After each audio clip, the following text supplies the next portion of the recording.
Hello, hello. What is up, gamers? What is good? We are continuing with our 2025 wrap-up videos. Hoping to get all of these done in January, but we'll see. This one is going to be covering some video games I played in 2025 and what I thought of them. So it's a bit of a downturn in me for gaming compared to last year's. The big difference is I just wasn't keeping up as much with my more like competitive type games. I didn't go to many tournaments. I didn't go to the Yume rhythm game arcade very often.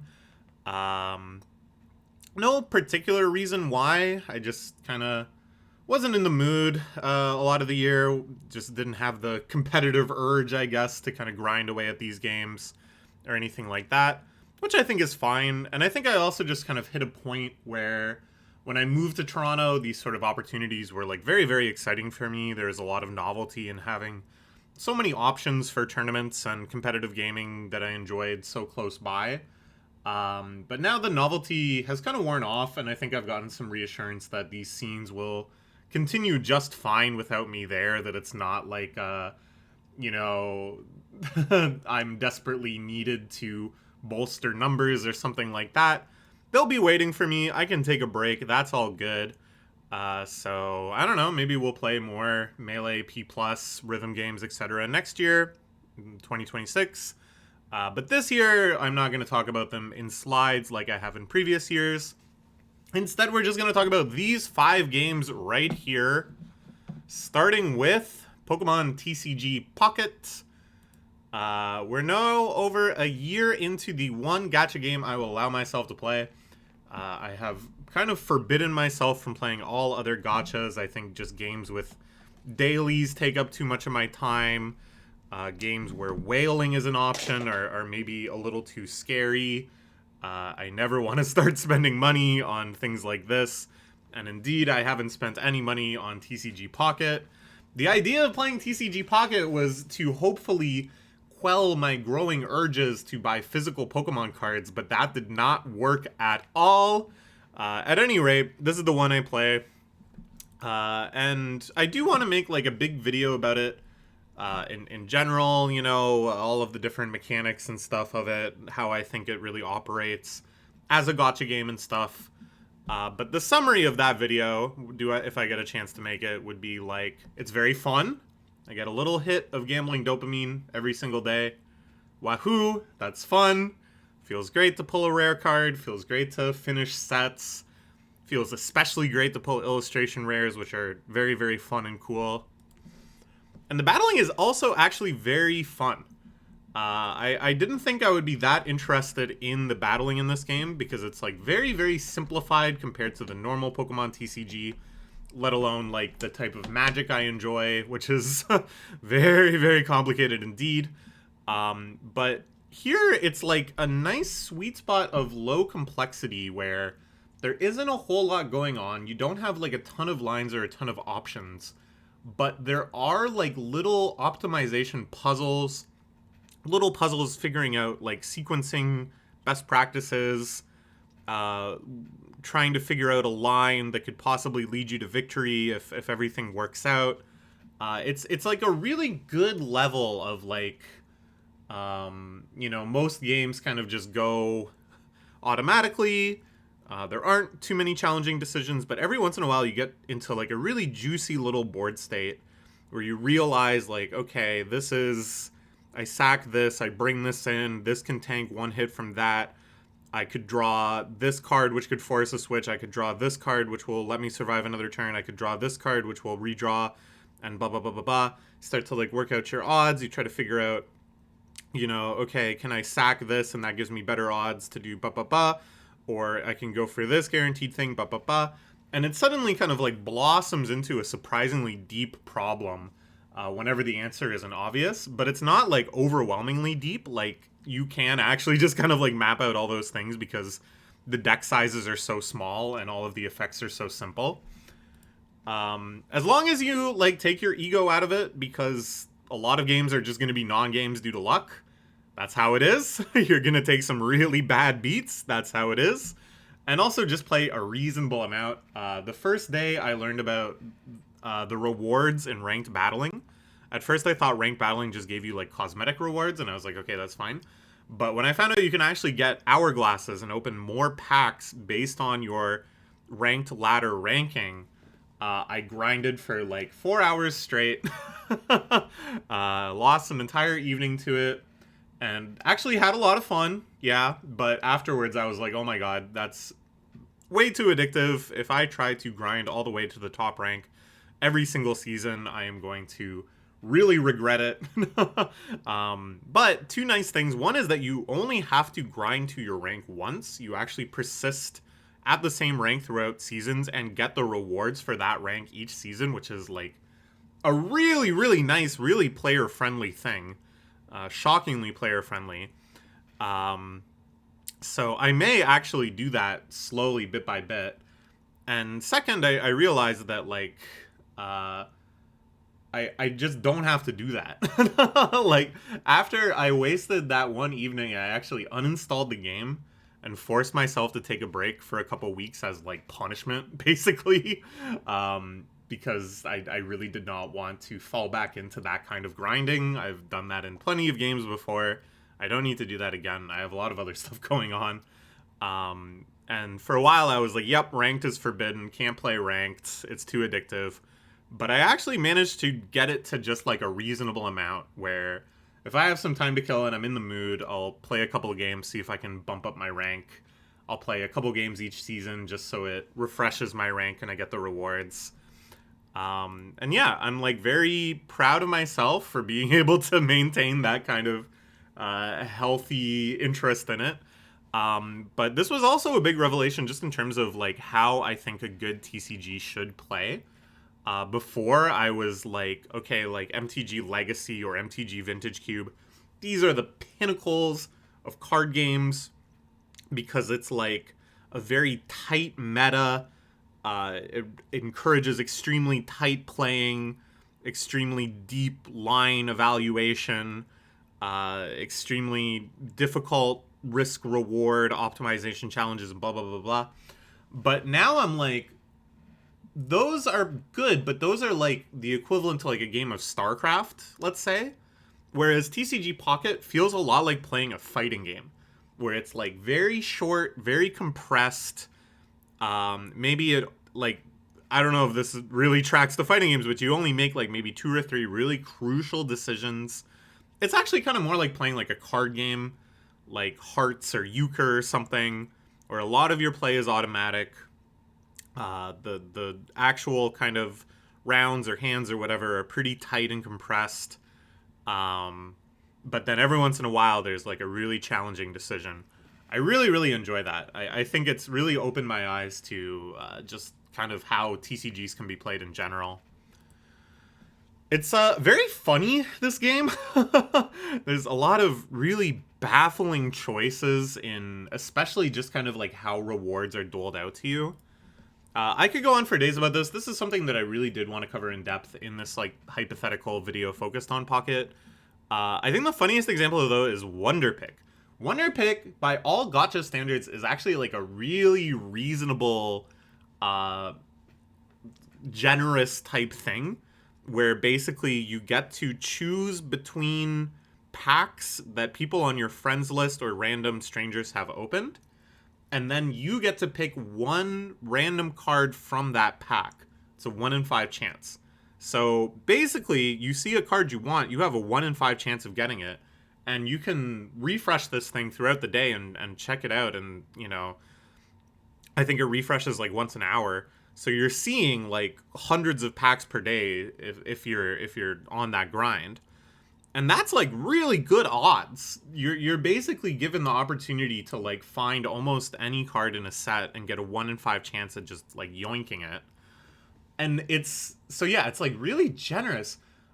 At the same time, it like feels like fucking hell because 80% of the time you don't get what you want, and you very viscerally don't get what you want. So even though the odds are like exceedingly better than just cracking a pack at getting a specific card or getting like a good card or whatever, It doesn't feel like that. It just feels like this torture device that you lose all the time. I don't know. Wonderbig is like such a fucking hilarious idea to me. I really love it. I think it's like a great feature. I think it's very fun. I think it's a great way to kind of like give some generosity to the players and stuff. But it's designed in such like a like it just abuses your intuitions in a way that I think just makes you feel it like it's so much worse than it is. Yeah, it's very generous for a gacha mechanic, but it just feels so bad. I think something that is very interesting to this game, that really only I clued into when I was trying to distance myself from ranked, is that it's just the right amount of unfun. There's just the right amount of friction and annoyance. And I actually appreciate that it isn't, like, way better, because then I probably would get addicted if the loop of playing ranked was just a little bit smoother, or grinding other things was, like, a little bit faster, or whatever. I probably wouldn't be able to hold myself back from just, like, sinking 10 times as many hours into it. And, you know, there's another addiction that sprung from this. I do kind of want to make a video about that as well, my physical Pokemon card buying addiction, but that's a whole other story. Instead, you know, on that occasion where I wasted too much time playing ranked, I was able to tell myself, get more casual now. We need to get more casual now. And I listened to myself and took it less seriously and played less. And didn't worry as much about missing out on, like, mission rewards. That sort of FOMO. They do these, like, timed missions where if you beat a computer opponent 10 times, you get rewards. And I would grind out all 10 matches. And now I'm just like, that doesn't matter. It's not that many rewards. This is basically unprecedented for me in this type of game. To be able to, like, tell myself, oh, okay, let's dial it back. And for that to work. And I think it's because there's that friction. Because I wasn't just getting constant dopamine from playing it anyways, but there was also, like, annoyances and stuff along the way. And I think that sounds like a personal opinion, right? Like, that just sounds like my own tastes and compatibility with my own life or whatever. But I think there is actually some, like, game design wisdom here in a very weird way, where, and this is something I also wanted to get into depth in for the full video, so if it doesn't make sense, maybe I can explain it more then.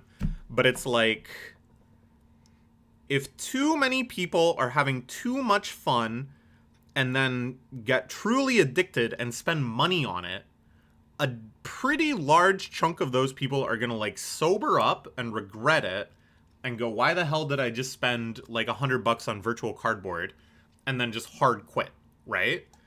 Instead, you want really kind of only the psychos, the true whales, to love the game that much to sink a whole bunch of money into it. And because those people aren't going to regret it. Those people are actually so devoted that even though the game has all of these, like, friction points and hiccups and eccentric choices, they're still going to funnel money into it. They're going to stick with it and give you thousands, tens of thousands. It's extremely unethical, but whatever. And you don't actually want too many of those people. Compared to the number of free-to-play people, you want it to be like a 99-to-1 ratio. Because the real appeal for whales is lording it over the normies. The whales need to know that what they've managed to achieve by funneling money into it, the size of their collection, the ranks, the cosmetic items, the whatever, that has to carry a certain prestige that, like, they're within the top 0.1% of players by spending that money. You know what I'm saying? So I think it's like, I don't think it's deliberate. I think it's more just like shoddy design or whatever. But I think there is something to making your game a little less fun so that you achieve the right whale to free-to-play ratio. Now, I call this wisdom, but it's like evil wisdom. Because gacha is evil to begin with, and whale exploitation is very evil. But that's a topic for another day. All I can say is that I'm kind of impressed with how they've managed to pull it off here. I think by all accounts the game is doing pretty darn good. It kind of declined after the first, year. Throughout the first year, it's been declining. that's like par for the course. I think it is still like one of the more successful gachas. So yeah, we're gonna keep playing. That's for sure. So I will give PTCGP an 8.5. It's sure a hell of a lot of fun. All right, now let's talk about Super MarioMon. This is a beautiful, wonderful Gen 3 Pokemon mod that turns it all into Mario. I don't know if I've actually talked about it much on this channel, but I am like a big Mario nerd. I've played pretty much every Mario game to like 100% completion. And I love Mario lore. As a kid, because I loved like Super Mario RPG and Paper Mario and stuff, I would make endless spreadsheets where I would compile all the different stats from those games to like figure out the general trends of like, okay, these are the type of stat spreads that like bombs have or like Goombas have or Koopas have or whatever. And then I would like dream up new variations, or I would like port in versions that were in side-scroller Marios or whatever, but hadn't been in an RPG, and then like imagine what their RPG stats and movesets and stuff would be. I was very autistic. I am still very autistic. and I would fantasize about a game pretty much just like this. Or at times maybe like a TRPG where you're Bowser and you're controlling your little army of minions and you battle against like other Koopalings or stuff, or maybe you're Bowser Jr. fighting the Koopalings. You each have your armies, you know, and it's like Final Fantasy Tactics or like Advanced Wars maybe. These are all ideas that I obsessed over as a kid, or maybe like a card game like Pokemon or something, but it's all different Mario enemies. I still love these ideas. But another big one was like a Pokemon style catching and battling RPG. I remember in particular playing Super Mario RPG, Legend of the Seven Stars, and my older cousin telling me that there was a secret item that lets you get monsters to join the party called Turn Me Round.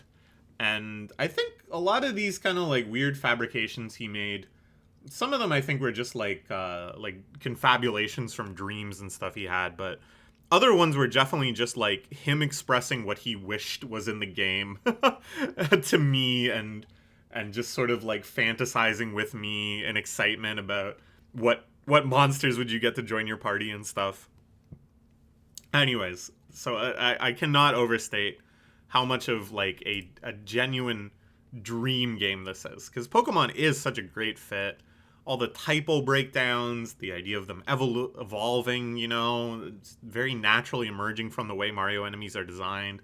All the movesets and stuff you can just so easily imagine.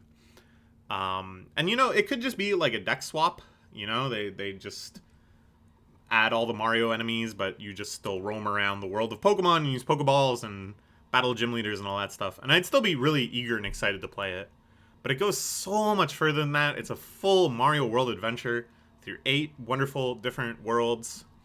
That's a great sampling across all sorts of side franchises with a freedom that official games won't match. Like, you go to the city from WarioWare, and you meet all the WarioWare characters and battle them and stuff.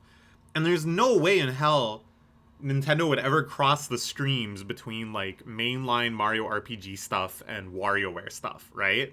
Nintendo has, like, very strict internal policies around where these different universes, like, live in reality, you know?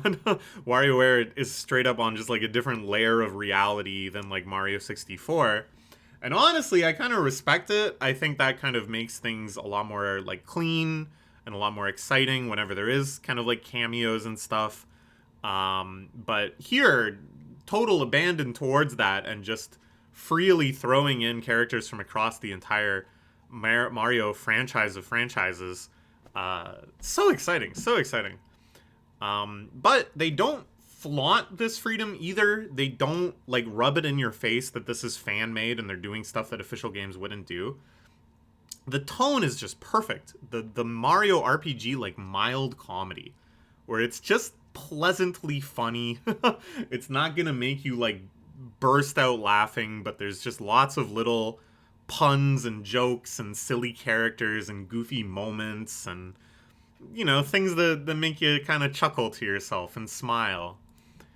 The Easter eggs and stuff are mostly kept in universe too, which I really like. There's very, very few that extend outwards, like breaking the fourth wall or acknowledging franchises outside of Mario or whatever. But when they do exceptions, and there's like a handful of exceptions, they're very rare and they're very exciting because they are so shocking and surprising, breaking free of the precedent that they'd kept so solidly. You know, not only do they demonstrate their love and expertise for Mario, their own thesis for how this world would be reinterpreted into Pokemon, but they also continually stimulated me to think, okay, what would I include? Like, what enemies are they lacking that I would love to make into Pokemon?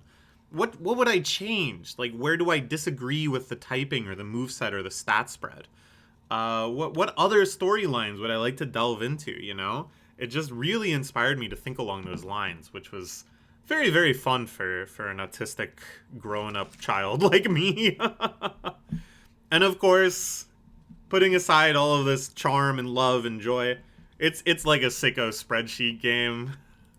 So much like quality of life stuff to just kind of build your awesome teams and collect, and so many end game challenges, so many very clever decisions in terms of like how they build these Pokemon with nods to existing infamous competitive Pokemon and stuff, or just little kind of like quirks and Easter eggs to encourage you to experiment with move sets. And such a funny metagame because people did try to play this game competitively, PvP and stuff.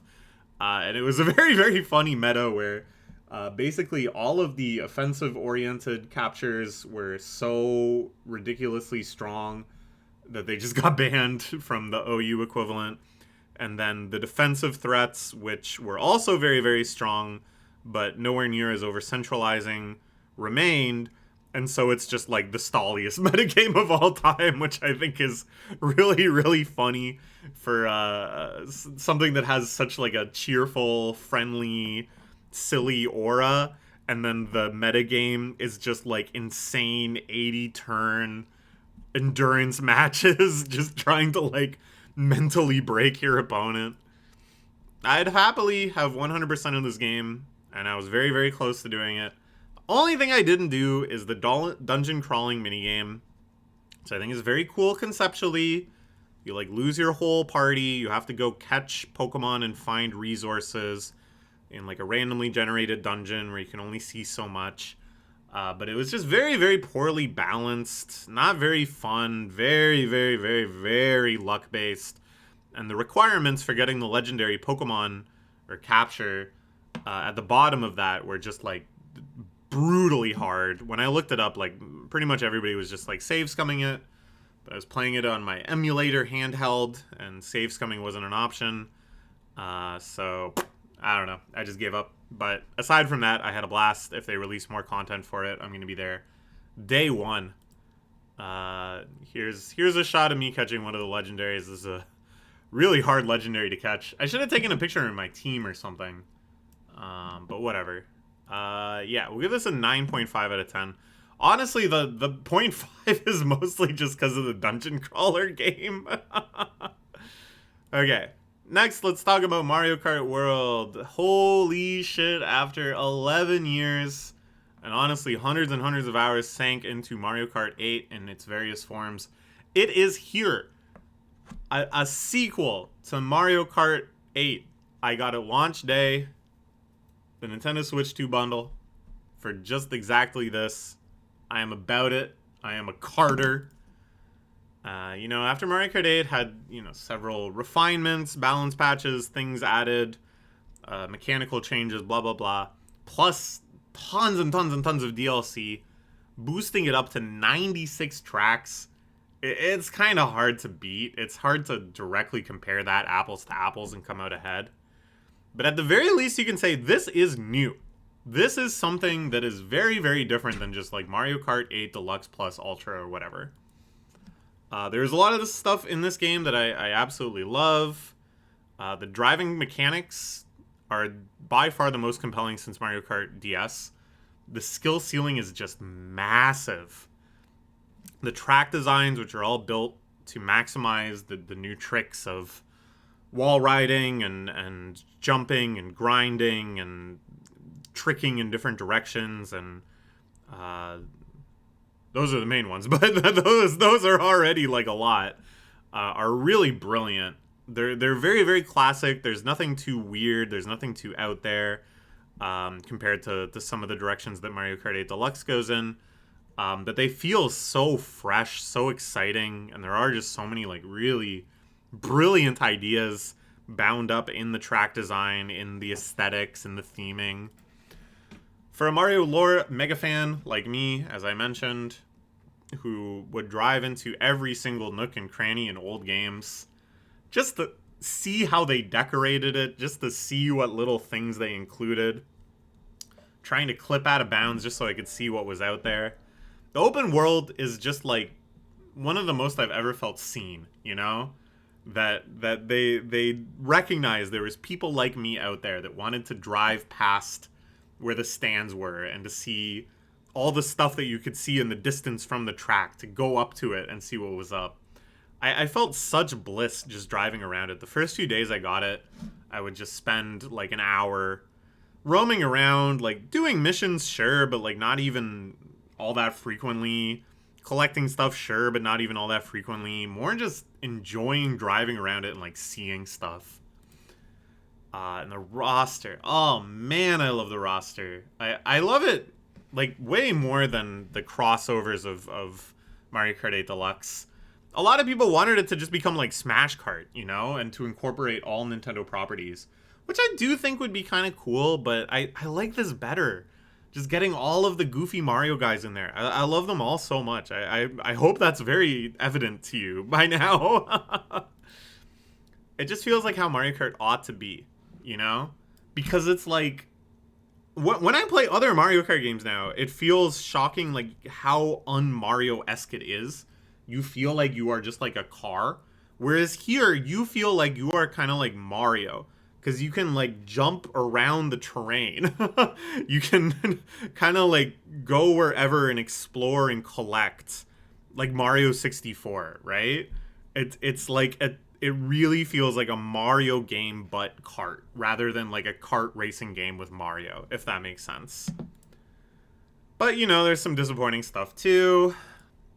As much as I love the open world, ever since it was announced, I was like sure that there would be some sort of like story mode, some quest where you drive around and have to race Koopalings, and there's, I don't know, little cutscenes and stuff. It wouldn't even have to be that substantial, but I just felt so sure they were going to do something like that, and then they just didn't, and that was like honestly very, very disappointing that it was just collecting stuff and doing challenges.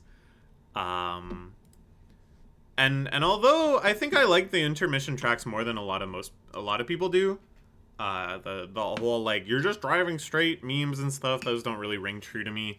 I think there is a lot of fun to be have on them, but they still need some more oomph. They need a little bit more something, and they did actually patch the game and add a bunch of stuff to intermission tracks to make them a bit more interesting, but they're not quite there yet. They need a little bit of, I don't know, like more like random events that happen, or more like truly wild alternate paths that spring out of them, or something to just kind of like counteract the fact that mushroom shortcuts are so huge and so necessary on them, because they're just like huge turns that you can cut.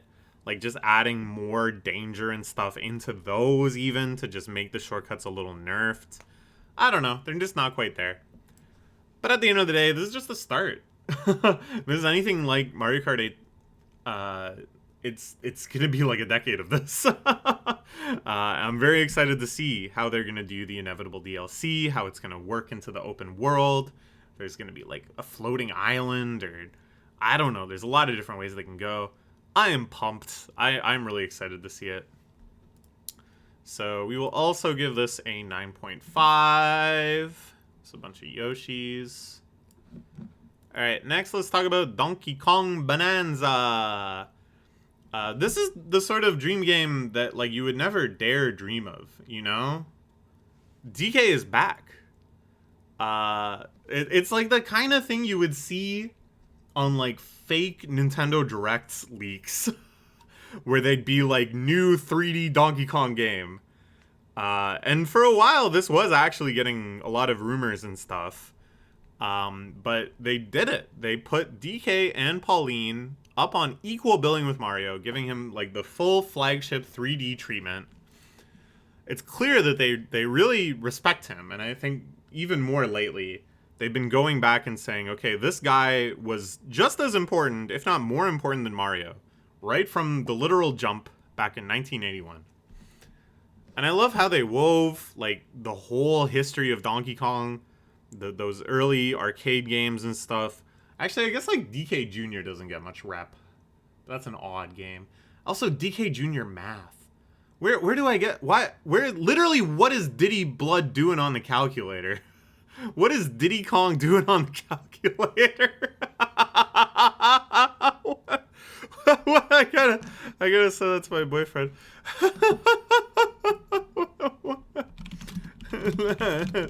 Diddy Kong doing on the calculator.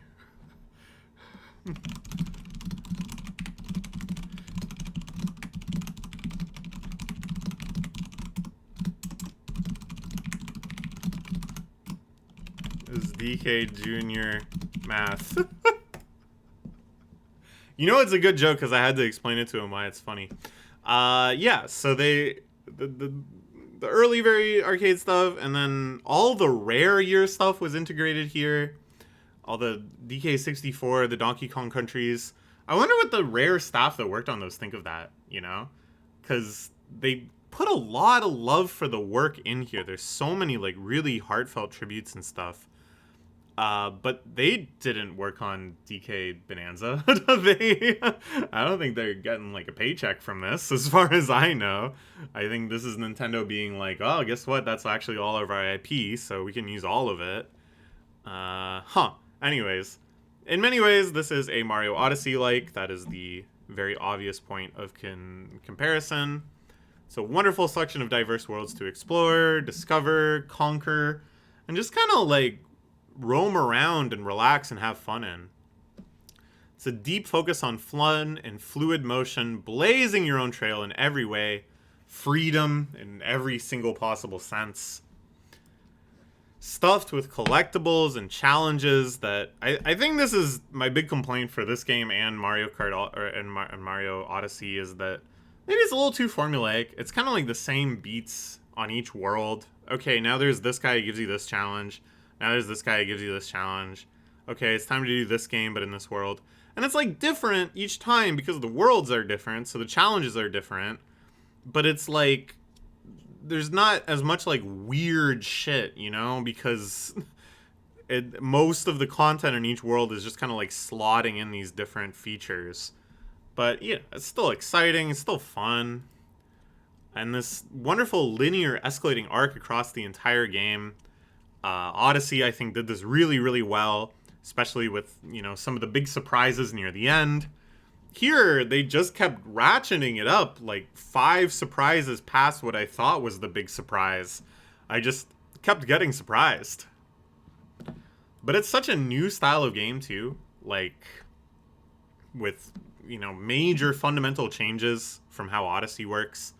The Bananza power-ups are kind of like the captures, but where captures kind of locked you in to just doing one particular thing. You know, you moved around all different. It was like controlling a brand new character, but you were really just there to do one thing and then go back to Mario. You know, one type of challenge, one type of action. Whereas the Bananzas, it's like, it's additive to what DK can already do. You're going like super mode to solve particular challenges or whatever. So that's very cool. The upgrade system, I think, is very cool. I think that's like a great way to really tangibly reward collecting and exploration without just kind of gating stuff based on collection. I think it was a very, very bold choice to make it so you don't have to collect a single banana the entire game. You can just beat the game with no upgrades, and then you never have to collect like anything. That's crazy. But you can do it if you want. Very, very bold, very exciting.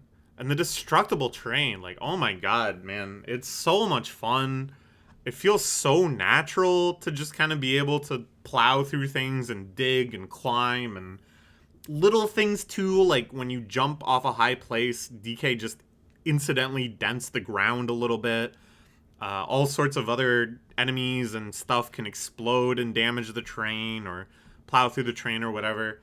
Again, it's like one of those things, like the new driving mechanics in Mario Kart World, that now playing other games, it kind of feels like it's lacking it, you know? Like, why can't Mario just bust through this wall? You telling me Mario's, like, weak? If DK was here, he could do it. But yeah, you can kind of, like, map it to things like Happy or transformations or whatever.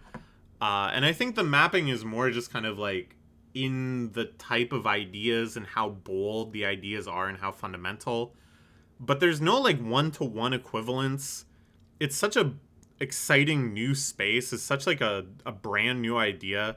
I really, really love that they did this instead of just making Mario Odyssey 2, which, of course, would have sold like hotcakes and been critically lauded and everything, and I'm sure would have been like a really, really amazing game. But to just like go back to the drawing board to this extent with a totally different character, it's amazing. They took a big swing on the story too. Not only did they emphasize like the story so much more and have this whole character arc for Pauline, and you know, all these trials and tribulations and ups and downs and twists and stuff, but they also really bank on you loving and caring about the story. That a lot of the later moments are really, really meant to be emotional, drawing on your nostalgia for earlier, drawing on the fact that you care about these characters, that you're excited for them, that these breakthroughs are meaningful for you. And I think it works. I don't know. I mean, I'm a pretty low bar. I love these characters. I love these games. I love Nintendo games, all this stuff. I have such a fondness for Donkey Kong. So it's like, wow, it moved even me. Nah, it's kind of silly. But, you know, I think it's... I haven't seen anyone really speak poorly of it. I think generally people did find themselves caring more about these characters than they anticipated. It's great, man. We'll give this a 10. That's an easy 10 right there. I love this game so much. Okay, now let's talk about UFO 50. This is a project so massive, so brilliant, so collaborative, so beautiful, that it moves beyond Dream Game. I'm talking about all these in the context of Dream Games, into something that's almost like frustrating with how hard I'm getting lapped as like wannabe game dev that just thinks about games I'd like to make all day and doesn't make any games. 50 brand new games developed by a squad of brilliant indie devs, all on the framing device here is that it's on a lost to time console, that there was something equivalent to the SNES or the TurboGrafx or the Genesis or whatever, that has just been unearthed, and this is its library. With little Easter eggs and connections and this secret meta story that ties them all together, along with a full-on hidden game that I'm like aware of but don't know too much about yet. It all feels so authentic too, like there's nothing like winking about it, there's nothing obnoxious about like, oh, we're doing a little meta thing. Oh, there's a secret here. Oh, it's like a creepypasta or whatever. It's just like very authentically there in the margins, in the weirdness. It's the sort of project that's like so ambitious with a bar that's so necessarily high. Like to aim for 50, I can't overstate how large a number 50 is. It's amazing that it exists at all. It took a long ass time to get here, but holy crap, they like actually did it. And then all 50 games, and maybe saying all 50 is a little controversial. I know that some are not widely liked or whatever, but it's, in my opinion, having played almost all of them now to at least a little bit, they're like actually all good. Like some of them aren't my cup of tea, sure. Some of them aren't other people's cup of tea, but some of them were like instant addictions to me. Some of them are pretty insubstantial, but even the insubstantial ones, there's an element of mastery. There's an element of, like, depth in that you can get good at them or do them quickly or whatever. Some of them have, like, dozens and dozens of hours of just fresh, new content to work through. Some of them made me feel so masterful because I got good at them and it felt amazing to be good at them. Some of them made me feel just genuinely unskilled. Like I knew what to do, but I couldn't keep up. My gamer genes were lacking. Some of them just made me feel dumb. Like that I just couldn't figure out a good strategy. I couldn't figure out how to overcome like a difficult boss's patterns. I couldn't figure out how to solve a puzzle. But regardless, man, these are like game-ass games. This actually proves that they are game-ass games. These are exactly what games ought to be. These are like the real games at the heart of everything. And creative new genre twists, you know, taking the standard genres of the era that these games were meant to have come from, the late 80s into 90s, as well as retroized versions of modern genres. I think this is very, very clever to take, say, like a deck builder roguelike and to be like, oh, okay, well, how would this have existed back in the NES era? How would they have been able to make this? Okay, it would look something like Party Line, and it's the best game ever. Is that what it's called? Party Line? I think so. It's the best game ever. And just brand new stuff, genres that I've like never ever seen before, fully actualized within these games. All very tightly built, very, very high skill ceilings on pretty much all of them. All fueled towards novel forms of skill expression and payoffs. I've like barely scratched the surface. Part of it is because whenever I play, I just feel frustrated that I haven't made games myself, and it makes me want to game dev. Where for me, game dev is just like ideating and writing down mechanics and writing down how things would work and content ideas, and not booting up frickin' Godot and actually cracking my knuckles and writing some code. But whatever, we'll get there. Shout out so far to Bug Hunter, very cool little tactical puzzle game. Ninpek, an old school side-scrolling platformer shooter type game, very, very fun. Magic Garden, which I immediately got very, very addicted to, trying to grind for high scores and stuff. Just like a perfect game. Devolition, another very clever, very fun puzzle game that I think just tests you just enough in your kind of like problem-solving skills while still having a healthy element of like luck and fuck itness, you know. Block Koala, which is your kind of standard Sokoban game, block shoving game. Very, very fun though.